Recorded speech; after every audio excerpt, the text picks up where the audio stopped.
Hello everybody and welcome back to Fat Rock Cubes, and today we are DeEvolutionizing. I don't know if that's a word, but it is now. Deliberately unengineered. Today we are talking about the YJ YuHu V3 Devo.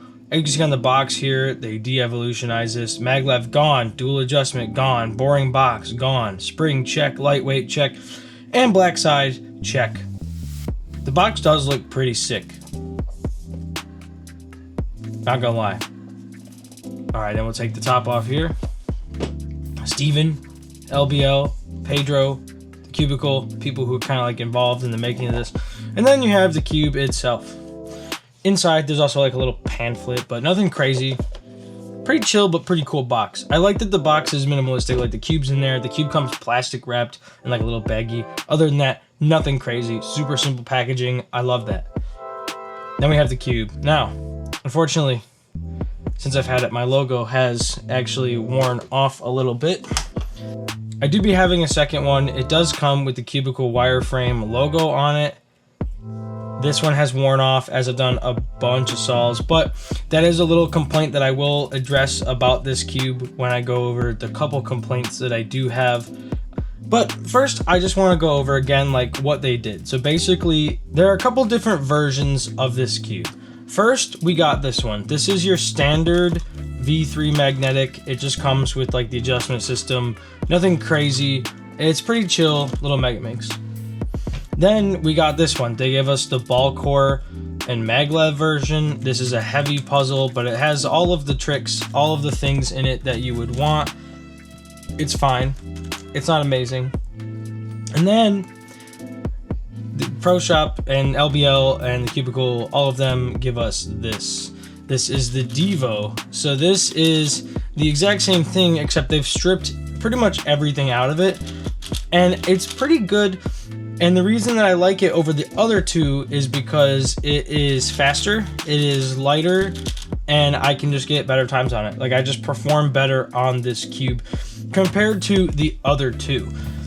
And I think, yeah, I think a lot of it does have to do with, you know, how light it is, how fast you can make it while it's still being controllable. I don't know, there's just like a really nice, perfect balance for a budget Megaminx that I really, really enjoy.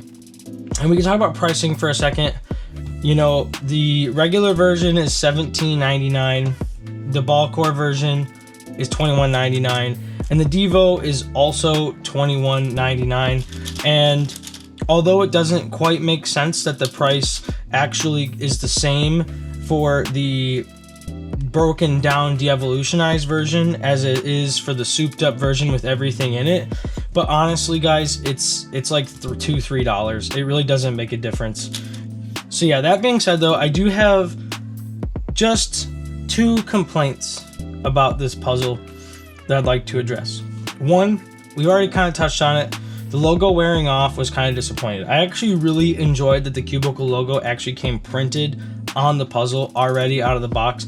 I was a little disappointed when I noticed that it was starting to wear off, and that was kind of eh. However, that being said, logo stickers cost $0.25.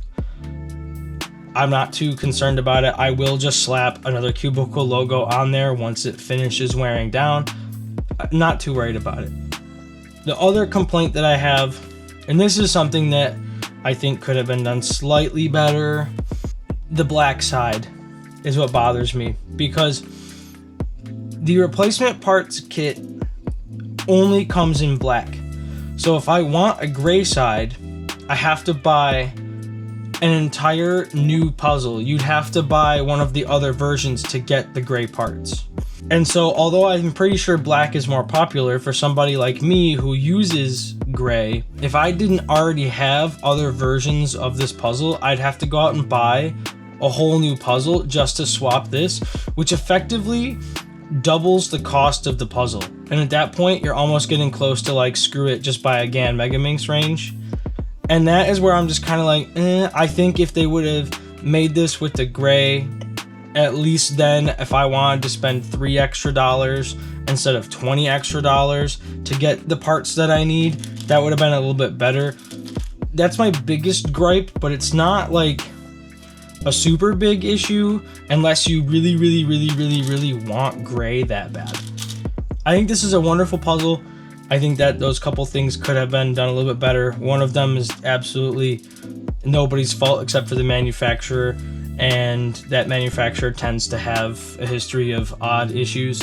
And the other thing was like, it was a decision that was probably made for the best of like both worlds, development and the consumer base. But there are a couple people like me who like Gray who are going to be in a rough spot.